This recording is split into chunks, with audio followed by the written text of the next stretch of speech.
जय श्री कृष्ण दोस्तों, स्वागत है आपका अपने ही YouTube चैनल ममता ज्ञान संग्रह में। दोस्तों, कुरुक्षेत्र की भूमि अब शांत थी। वही भूमि जो कुछ समय पहले तक रथों की गर्जना, शंखनाद और वीरों की अंतिम चीखों से कांप रही थी, अब शमशान से निस्तब्ध थी। हवा में अभी भी रक्त, धूल और टूटे स्वप्नों की गंध तैर रही थी। माता गांधारी आंखों पर पट्टी बांधे हुए धीरे धीरे उस भूमि पर आगे बढ़ रही थी। उनके चरण कांप नहीं रहे थे, पर उनका हृदय हर कदम पर टूट रहा था। तभी उनके सामने खड़े थे योगेश्वर श्री कृष्ण। माता गांधारी बोलती हैं, हे वासुदेव, तुम्हें देखकर मेरा हृदय शांत नहीं होता, बल्कि और अधिक प्रश्नों से भर उठता है। मैं अंधी नहीं थी, मैंने तो स्वयं को अंधा किया था। महाराज धृतराष्ट्र के अंधेपन के साथ अपने नेत्र बांधकर, पर आज मुझे लग रहा है कि मैं नहीं, पूरा संसार अंधा था। मेरे 100 पुत्र, मेरे गर्भ से जन्मे वे 100 दीप आज इस धूल में विलीन हो चुके हैं। मैं यह नहीं पूछूंगी कि वे अधर्मी थे या नहीं। मैं यह नहीं पूछूंगी कि युद्ध आवश्यक था या नहीं। मैं तुमसे यह पूछना चाहती हूँ कृष्ण, कि जब तुम सब जानते थे, जब तुम्हें प्रत्येक भविष्य स्पष्ट दिखाई देता था, जब तुम्हारे लिए समय भी एक खिलौना मात्र है, तो फिर तुमने इस माँ की गोद सूनी होने से क्यों नहीं रोका? क्या धर्म इतना कठोर होता है कि वह माँ के आंसुओं को भी मूल्यहीन कर दे? श्री कृष्ण मौन रहे। उनकी आंखों में करुणा थी, पर पश्चाताप नहीं।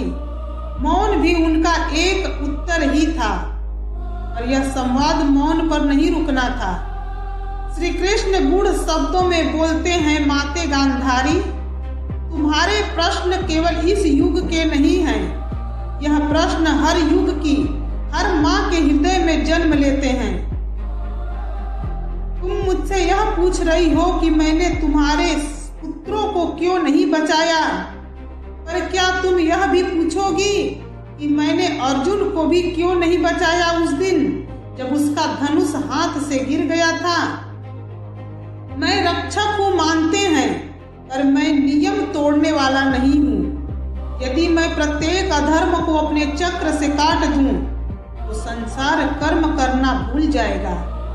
तुम्हारे पुत्र मरे नहीं माते, वे अपने कर्मों के परिणाम में विलीन हुए हैं। और हाँ माते, मुझे पता था कि तुम्हारी गोद सूनी होगी, पर यह भी सत्य है, यदि यह युद्ध ना होता तो आने वाले युगों की लाखों माताओं की गोद और भी अधिक रक्त से भर जाती। माता गांधारी और भी तीव्र वेदना के साथ बोली, तो क्या मेरा दुख भविष्य की कीमत था केशव? क्या मेरा हर पुत्र केवल एक उदाहरण था, ताकि संसार सीख सके? मैंने जीवन भर संयम रखा। मैंने अपने मन की अग्नि को अपने भीतर ही जलने दिया, पर आज मैं माँ हूँ कृष्ण, और माँ का प्रश्न धर्म से नहीं, हृदय से जन्म लेता है। यदि तुम्हारे अपने 100 पुत्र होते, तो क्या तुम भी इतने शांत रह पाते? श्री कृष्ण के स्वर में गहनता थी और बोले, रहस्य और सत्य। माते गांधारी, तुम नहीं जानती, इस सृष्टि में मेरे भी असंख्य पुत्र हैं। हर वह प्राणी जो जन्म लेता है मुझसे ही जीवन पाता है, और हर मृत्यु मुझसे ही होकर गुजरती है। तुम्हारे पुत्रों ने मुझसे युद्ध किया था, धर्म से युद्ध किया था, और जब कोई धर्म से युद्ध करता है तो वह केवल मुझसे नहीं, समय से युद्ध करता है, और समय कभी पराजित नहीं होता। माता गांधारी ने कहा, केशव, तुम मुझे दुर्योधन की माँ कहते हो, पर उससे पहले मैं गांधार की पुत्री थी। मेरे पिता सुबल और मेरे भाई हस्तिनापुर के षड्यंत्र में मारे गए। मेरा विवाह राजनीति था, धर्म नहीं। उसी दिन मेरे गर्भ में युद्ध जन्म ले चुका था। श्री कृष्ण मौन रहे। यह मौन स्वीकृति जैसा था। हाँ माते, गांधार के साथ अन्याय हुआ और उसी अन्याय ने दुर्योधन को जन्म से पहले ही क्रोधित बना दिया। पर पीड़ा कारण हो सकती है, अनुमति नहीं। गांधारी का स्वर बदलता है। अब यह शोक नहीं स्वीकार है। मैंने नेत्र पति के लिए नहीं बांधे थे कृष्ण, मैंने उन्हें बांधा ताकि हस्तिनापुर का सत्य ना देखना पड़े। मैंने अन्याय देखा पर चुप रही, यही मेरी सबसे बड़ी भूल थी।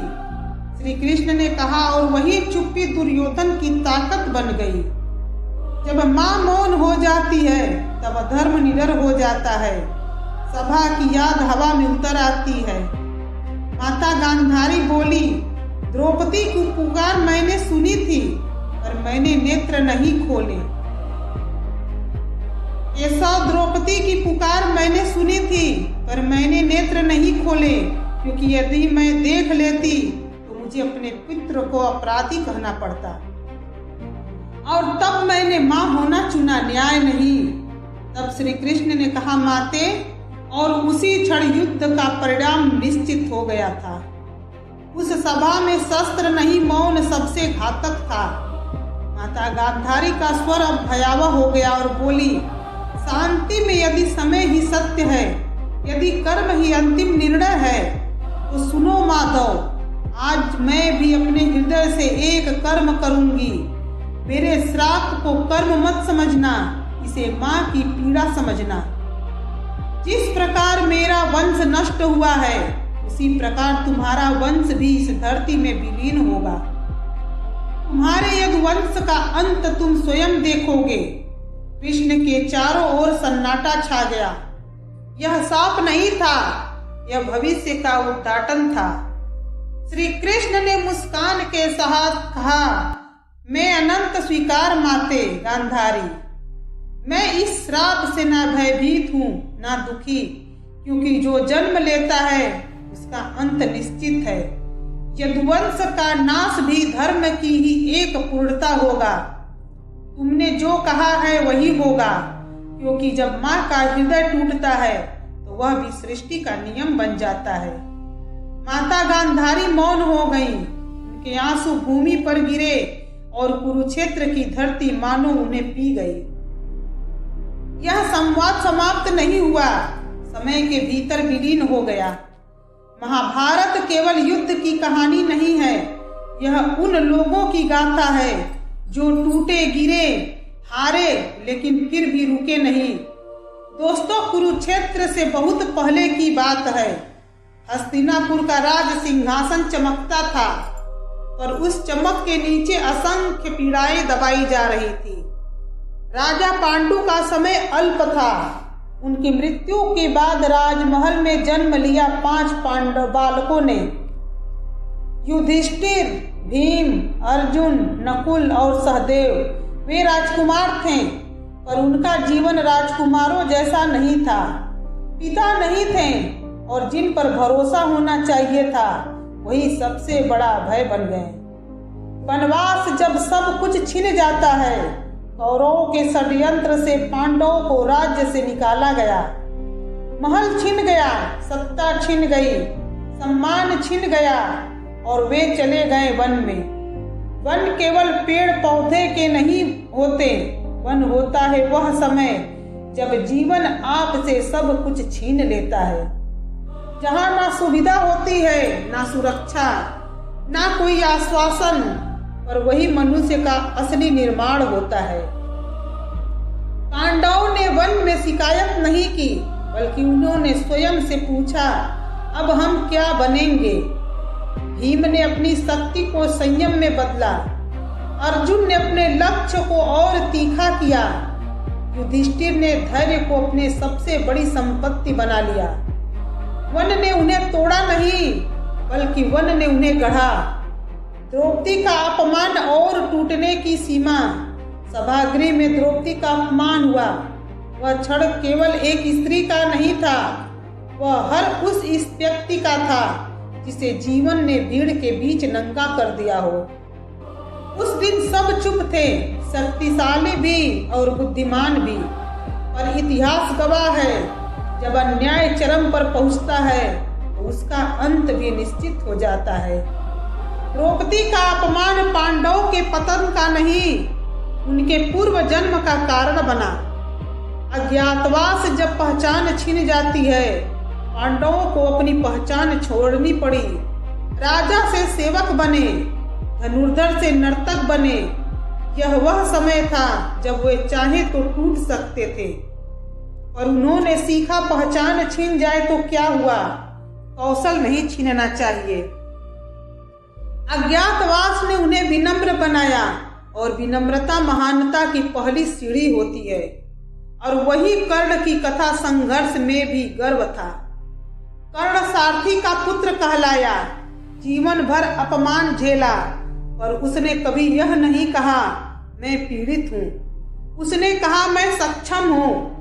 कर्ण हार गया, पर वह कमजोर नहीं था। कर्ण सिखाता है परिस्थिति तुम्हें गिरा सकती है, पर आत्मसम्मान तुम्हें उठाए रखता है। कुरुक्षेत्र जब धर्म आसान नहीं होता, युद्ध भूमि में किसी के हाथ साफ नहीं थे, यहाँ धर्म भी कठिन था और निर्णय भी। महाभारत सिखाता है धर्म हमेशा सफेद या काला नहीं होता।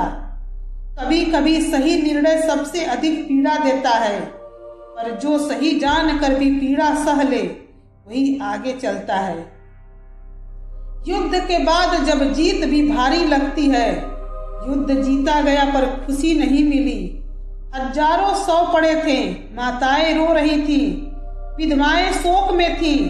यह दृश्य बताता है जीत भी सस्ती नहीं होती।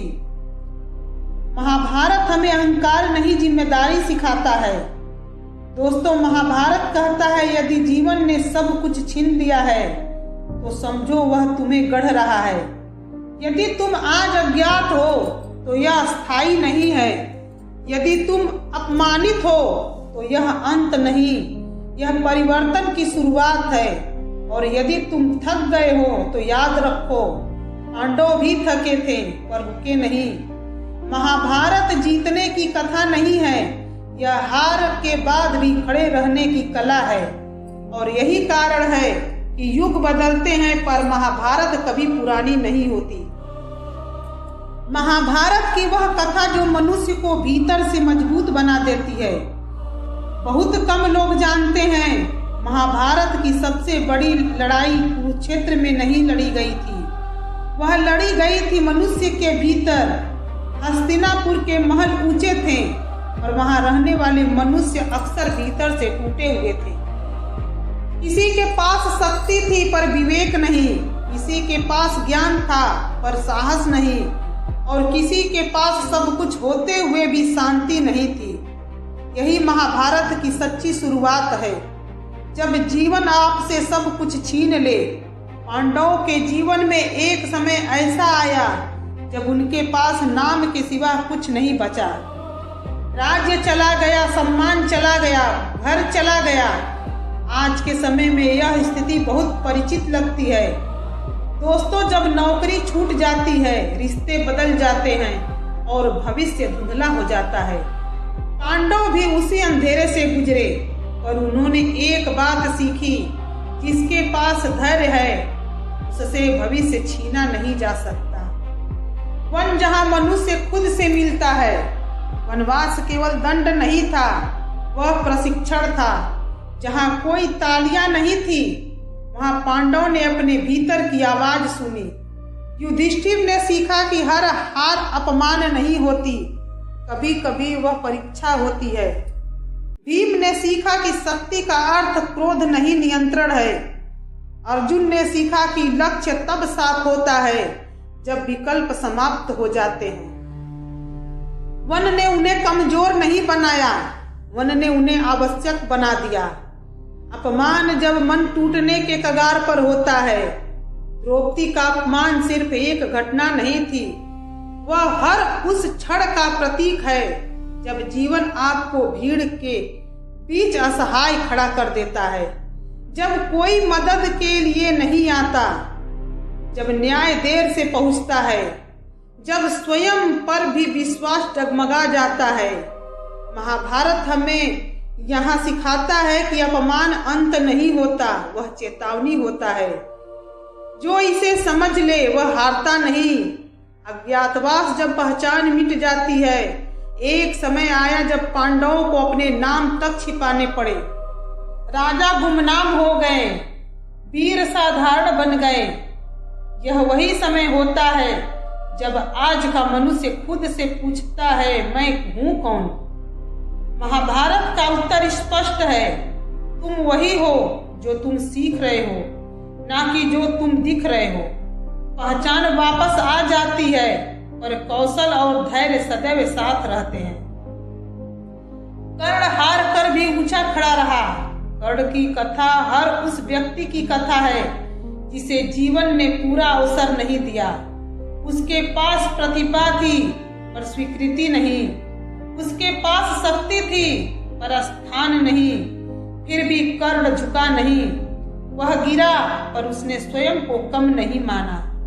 महाभारत हमें सिखाता है कि हार तय करती है, परिभाषा नहीं। जब सही होना आसान नहीं होता, कुरुक्षेत्र में कोई पूर्ण रूप से सही नहीं था। हर निर्णय कठिन था, हर विजय भारी थी। यही जीवन का सत्य है।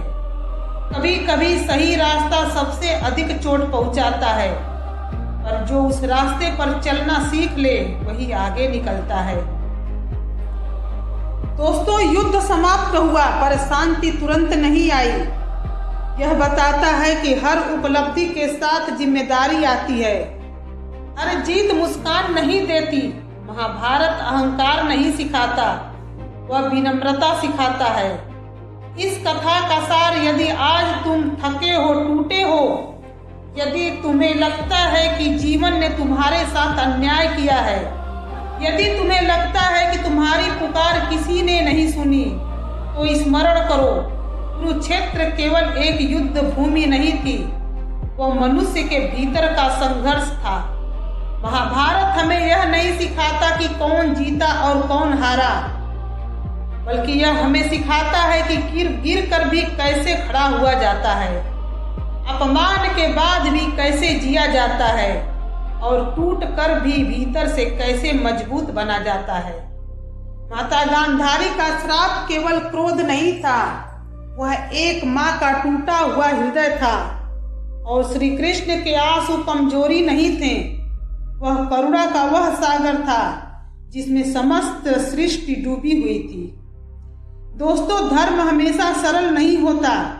कभी कभी धर्म का मार्ग आंसुओं से होकर गुजरता है, लेकिन याद रखिए, समय सब देखता है। कर्म अपना फल अवश्य देता है और जो सत्य के साथ खड़ा रहता है वह कभी वास्तव में हारता नहीं। महाभारत की सबसे बड़ी शिक्षा यही है कि जीवन तुम्हें परखेगा, तोड़ने के लिए नहीं बल्कि गढ़ने के लिए। तो यदि आज तुम्हारा वनवास चल रहा है, यदि आज तुम्हारा अज्ञातवास है, यदि आज तुम्हारा कुरुक्षेत्र है, तो विश्वास रखो, यह अंत नहीं है, यह तुम्हारे महाकाव्य की शुरुआत है। युग बदलते रहेंगे पर यह कथा कभी पुरानी नहीं होगी, क्योंकि महाभारत बाहर नहीं, हम सब के भीतर चलता है। दोस्तों, यदि आपको यह कथा स्पर्श कर गई हो, यदि आपको लगा हो कि महाभारत केवल इतिहास नहीं बल्कि हमारे जीवन का दर्पण है, तो इस वीडियो को लाइक और शेयर जरूर कीजिए ताकि यह ज्ञान औरों तक भी पहुंचे। अपने विचार कमेंट में अवश्य लिखें।